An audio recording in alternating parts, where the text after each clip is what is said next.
अनिका यानी कि black cat गाड़ी में ड्राइवर के बगल वाली सीट पर बैठी थी और किंग पीछे बैठा था। अनिका गहरी सोच में डूबी हुई थी। तभी अचानक अनिका की खिड़की पर किसी ने नक करने की आवाज आई। जब अनिका ने अपनी नजरें उठाकर देखा तो वह यह देखकर चौंक गई कि अब्दुल ठीक अनिका की खिड़की के बाहर खड़ा था और नॉक करके अनिका को गाड़ी का दरवाजा खोलने का इशारा कर रहा था। हालांकि अनिका यानी कि ब्लैक कैट जो इस वक्त किंग की स्पेशल सिक्योरिटी गार्ड थी, वह अच्छी तरह से जानती थी कि अब्दुल रोहित मारवा का खास आदमी था। इसीलिए बिना किसी शक की गुंजाइश के ब्लैक कैट ने दरवाजा खोल दिया और गाड़ी से बाहर उतर गई।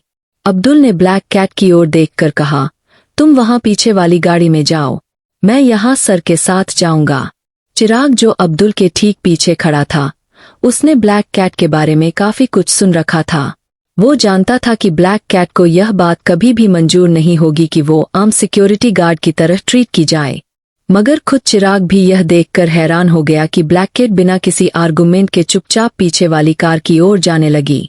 तभी अचानक किंग ने अपनी खिड़की का शीशा नीचे करते हुए अब्दुल से कहा, नहीं, उसे यहीं पर रहने दो, तुम लोग पीछे वाली कार में आ जाओ। यह कहने के बाद किंग ने अपनी साइड का दरवाजा खोल दिया और ब्लैक कैट को अपने साथ अपने बगल में बैठने का इशारा किया। किंग का इशारा देखकर चिराग और अब्दुल दोनों ही हैरान होकर एक दूसरे को देखने लगे। अब्दुल को यह बात बिल्कुल पसंद नहीं आई थी। इनफैक्ट अब्दुल ने तो अभी अभी यह पहल की थी कि ब्लैक कैट पीछे वाली कार में बाकी सिक्योरिटी गार्ड के साथ आए।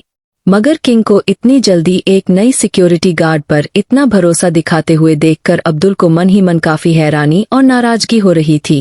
किंग का इशारा मिलते ही अनिका चुपचाप किंग के बगल वाली सीट पर जाकर बैठ गई। चिराग अब्दुल के साथ पीछे वाली कार में जाकर बैठ गया। किंग की कार के आगे कुछ मोटरसाइकिलें चल रही थी और किंग की कार के ठीक पीछे अब्दुल और चिराग की कार उन्हें फॉलो कर रही थी। अब्दुल और चिराग की कार के पीछे भी 2 गाड़ियां चल रही थी जिन्हें गवर्नमेंट ऑफिसर ने भिजवाया था। कार का सफर शुरू होने के बाद किंग बारी बारी अपनी आंखों के कोनों से अपनी बगल में बैठी अनिका को देख रहा था। उसे पता नहीं चल रहा था कि वो उन दोनों के बीच बात की शुरुआत कैसे करें। किंग यह भी नहीं जानता था कि क्या अनिका जान चुकी थी कि उसका असली मकसद क्या था। इस वक्त किंग की हालत बिल्कुल वैसी ही हो गई थी जैसी अपनी पत्नी को झूठ बोलकर पकड़े गए पति की होती थी। किंग ने धीमी और अटकती हुई आवाज में ब्लैक कैट से कहा, देखो, तुम्हें बहुत कुछ कहना चाहता हूं मगर पता नहीं चल रहा कि मैं अपनी बात की शुरुआत कैसे करूं। तो चलो शुरुआत यहीं से करते हैं। इसके बाद किंग ने अपने चेहरे से नकाब हटा लिया। नकाब खुलते ही नकाब के पीछे 2 ऐसी आंखें नजर आने लगी जिनमें काफी पछतावा था, मगर पछतावे के साथ साथ अनिका के लिए बेहद प्यार भी छिपा था। यह आंखें अनिका से बहुत कुछ कहना चाह रही थी, मगर किंग यह देखकर हैरान था कि नकाब खुलने के बाद भी अनिका के शरीर में कोई हलचल नहीं थी। अनिका अपने ब्लैक कैट के लिबास में और ब्लैक कैट के नकाब में पीछे बिना हिले डुले बस एक ही डायरेक्शन में देखती रही। पीछे चल रही कार में चिराग और अब्दुल काफी परेशान थे। अब्दुल बार बार चिराग से कह रहा था, यह ठीक नहीं हो रहा है। सर को इतनी जल्दी किसी पर इतना विश्वास नहीं करना चाहिए। आखिर क्या मकसद हो सकता है उस लड़की का इतनी जल्दी सर का इतना करीब बनने के पीछे? मुझे तो लग रहा है इसके पीछे दुश्मनों की गहरी साजिश है। चिराग ने अब्दुल को शांत करते हुए कहा, अरे तुम तो बॉस को अच्छी तरह से जानते हो, लोगों को परखना उन्हें अच्छी तरह से आता है। बॉस ने अगर उन्हें अपने करीब रखने की परमिशन दी है, इसका मतलब साफ है कि बॉस का कोई भी प्लान होगा। चिराग की यह बात सुनते हुए अब्दुल कुछ देर तक खामोशी से चिराग को देखने लगा। उसके बाद धीमी आवाज में अब्दुल ने चिराग से कहा, आखिर ऐसा क्यों करना चाहते हैं बॉस? पर घर पर इतनी खूबसूरत बीवी है, 3 बच्चे हैं, अब यह सब करने की क्या जरूरत है? अब्दुल की यह बात सुनकर चिराग भी कुछ परेशान हो गया।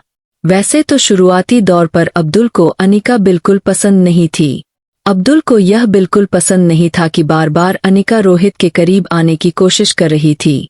मगर अब जब सबको यह पता चल चुका था कि रोहित और अनिका दोनों बहुत जल्द शादी करने वाले थे और अनिका ही रोहित के 3 बच्चों की मां थी, उसके बाद अब्दुल का अनिका की तरफ का पूरा नजरिया बदल गया था। अब्दुल ने फिर से दबी हुई आवाज में चिराग से कहा, मैं अच्छी तरह से जानता हूं कि यह बड़े लोग कैसे होते हैं। घर पर अपनी बीवियों को जिम्मेदारी के बोझ के तले दबा देते हैं और बाहर खुद खुले सांड की तरह घूमते हैं। मगर मैंने कभी सोचा नहीं था कि हमारे बॉस भी उसी तरह के आदमी निकलेंगे। मुझे यह बात बिल्कुल पसंद नहीं आ रही है। हाँ, हमारे सामने तो उस लड़की ने नकाब पहन रखा है, मगर जरूर नकाब के पीछे की उस शक्ल के पीछे हमारे बॉस लट्टू हो गए हैं। उस लड़की ने पता नहीं कौन सा जादू चलाया है हमारे बॉस पर।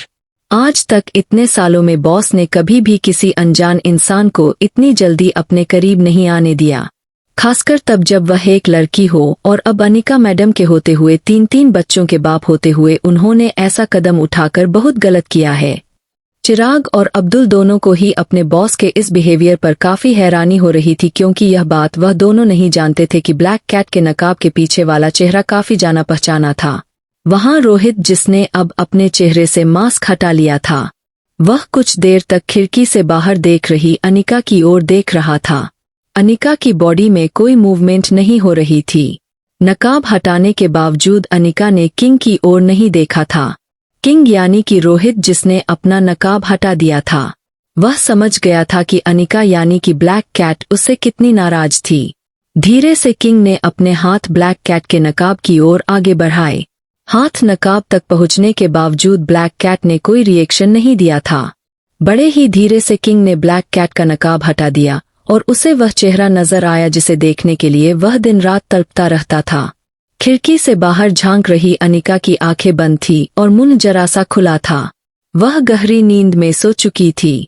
अनिका को इस तरह अचानक सोते हुए आज से पहले भी कई बार रोहित ने देखा था। उसके लिए यह कोई सरप्राइज नहीं था। अनिका को इस तरह सोते हुए देखकर किंग के चेहरे पर मुस्कुराहट आ गई। किंग की कार चला रहा ड्राइवर पीछे मुड़कर देखने की कोशिश कर रहा था। वह अब जान चुका था कि किंग ने अपने चेहरे से मास्क हटा लिया था और साथ ही साथ किंग ने ब्लैक कैट के चेहरे से भी मास्क हटाया था। वह धीरे से मुड़कर दोनों के चेहरों पर नजर डालने की कोशिश कर रहा था। किंग की कार में ड्राइवर के सामने रियर व्यू मिरर नहीं था। ड्राइविंग के लिए उसे हर तरफ स्क्रीन पर कैमरा प्रोवाइड किए गए थे, जिसका सहारा लेकर वह ड्राइविंग कार चला रहा था। मगर ड्राइवर बार बार पीछे मुड़ने की कोशिश कर रहा था, मगर उसे यह डर था कि पकड़े जाने पर किंग उसे बहुत ही खतरनाक सजा देगा। तभी सिक्योरिटी गार्ड ने ड्राइवर को जो फोन दे रखा था उस पर अब्दुल का कॉल आने लगा। ड्राइवर ने जब कॉल कनेक्ट किया तब अब्दुल ने ड्राइवर से कहा, देखो साहब पर नजर रखना। उस लड़की ने अगर साहब पर अपने आप को फोर्स करने की कोशिश की तो ऐसा होने मत देना। यह लड़कियां बहुत तेज होती है, अपनी खूबसूरती के जाल में फंसाकर बड़े बड़े लोगों को अपनी साजिश का शिकार बनाती है। मुझे यकीन है कि हमारे साहब तो इतनी आसानी से फिसलने वालों में से नहीं है, मगर फिर भी तुम जरा उस लड़की पर नजर रखना। हो सकता है साहब को रिझाने के लिए वो साहब को अपनी खूबसूरती के जाल में फंसाने की कोशिश करें। अब्दुल की यह बात सुनते ही ड्राइवर की सांसें तेज हो गई। उसके दिल की धड़कनें भी बढ़ने लगी थी। एक तरफ आंख था तो दूसरी तरफ कुआं। उसे समझ नहीं आ रहा था कि वह पीछे चल रही हरकतों को किस तरह देखे। मगर जब उसने अपनी गर्दन को थोड़ा सा मोड़कर पीछे देखने की कोशिश की तो वह यह देखकर हैरान हो गया कि किंग ने ब्लैक कैट को दोनों हाथों से पकड़ रखा था और किंग का पूरा शरीर ब्लैक कैट के चेहरे की ओर झुका हुआ था। ड्राइवर को ना ब्लैक कैट का चेहरा नजर आ रहा था और ना ही किंग का, मगर ड्राइवर को इस बात का एहसास हो चुका था कि किंग किसी तरह ब्लैक कैट को चूमने की कोशिश कर रहा था। मौका पाकर जब ड्राइवर ने अपनी गर्दन थोड़ी और पीछे की ओर मोड़कर पीछे देखने की कोशिश की तब अचानक उसने देखा कि किंग को ड्राइवर की हरकत के बारे में पता चल गया था। ड्राइवर ने तुरंत अपनी पीठ सीधी की और ड्राइविंग पर कंसंट्रेट करने लगा। ड्राइवर के दिल की धड़कनें काफी तेज हो गई थी। अगर किंग को पता चल गया कि अगर उसका ड्राइवर उसकी प्राइवेसी को भेदने की कोशिश कर रहा था तो उसका अंजाम क्या होगा। यह सोच सच कर ड्राइवर के हाथ पैर कांपने लगे थे। तभी अचानक ड्राइवर को एक जोर की आवाज सुनाई दी। इस बार जब ड्राइवर ने मुड़कर देखा तो उसे एहसास हुआ कि किंग ने ड्राइवर और पीछे के कंपार्टमेंट वाली खिड़की को बंद कर दिया था, जिससे वह चाहकर भी ड्राइवर पीछे के लोगों को देख ना सके। मगर कहीं ना कहीं ड्राइवर ने भी एक लंबी राहत की सांस ली। कम से कम वह किंग के गुस्से और उसकी सजा से बच गया। रोहित और अनिका की कार के पीछे चल रही कार से अब्दुल ने रोहित के ड्राइवर से पूछा, क्या चल रहा है? पीछे जरा बताओ हमें। उस ड्राइवर ने अटकती हुई आवाज में कहा, साहब ने बीच का पार्टीशन बंद कर दिया है, अब मैं देख नहीं पा रहा हूं कि पीछे क्या चल रहा है। मुझे माफ करना, मैं अब ज्यादा रिस्क नहीं ले सकता। यह कहकर ड्राइवर ने कॉल डिस्कनेक्ट कर लिया। ड्राइवर को अपनी नौकरी से ज्यादा अपनी जान प्यारी थी। जैसे ही ड्राइवर ने कॉल डिस्कनेक्ट किया, अब्दुल ने अपने फोन को अपने पैरों पर पटकते हुए कहा, पता नहीं हो क्या गया है आज बॉस को। तुम देख लेना चिराग, अगर बॉस इस नई लड़की के चक्कर में पड़ गए तो वहां अनिका मैडम इनका क्या हाल करेंगी। इन्हें पता नहीं है, अगर अनिका मैडम को इस लड़की के बारे में पता चल गया तो अब्दुल को अपनी बात आगे बढ़ाने के लिए शब्द ही नहीं मिल रहे थे। चिराग अब्दुल को शांत करने की कोशिश कर रहा था, मगर अब्दुल शांत होने का नाम ही नहीं ले रहा था। कुछ देर बाद चिराग ने भी अब्दुल को अपने हाल पर छोड़ दिया। हालांकि चिराग भी अच्छी तरह से जानता था कि अगर अनिका को रोहित के अफेयर के बारे में पता चल जाएगा तो अनिका क्या कर सकती थी। वहां रोहित अनिका को बड़े ही करीब से देख रहा था। ऐसा लग रहा था जैसे रोहित को इस पल का बेसब्री से इंतजार था। रोहित ने अनिका के गालों को चूमकर अनिका के चेहरे से उसकी लट हटाकर अनिका का सर एक छोटे से पिलो पर रख दिया ताकि अनिका को नींद में किसी भी तरह की परेशानी ना हो। रोहित जान चुका था कि अनिका अब काफी देर बाद जागने वाली थी, इसीलिए बिना किसी रुकावट के आने वाले कई पलों तक रोहित अनिका के चेहरे को देख सकता था। अभी रोहित की आंखें अनिका के चेहरे पर जमी हुई थी। तब अचानक रोहित ने देखा कि अनिका ने अपनी आंखें खोली और तेज नजरों से रोहित की ओर देखने लगी।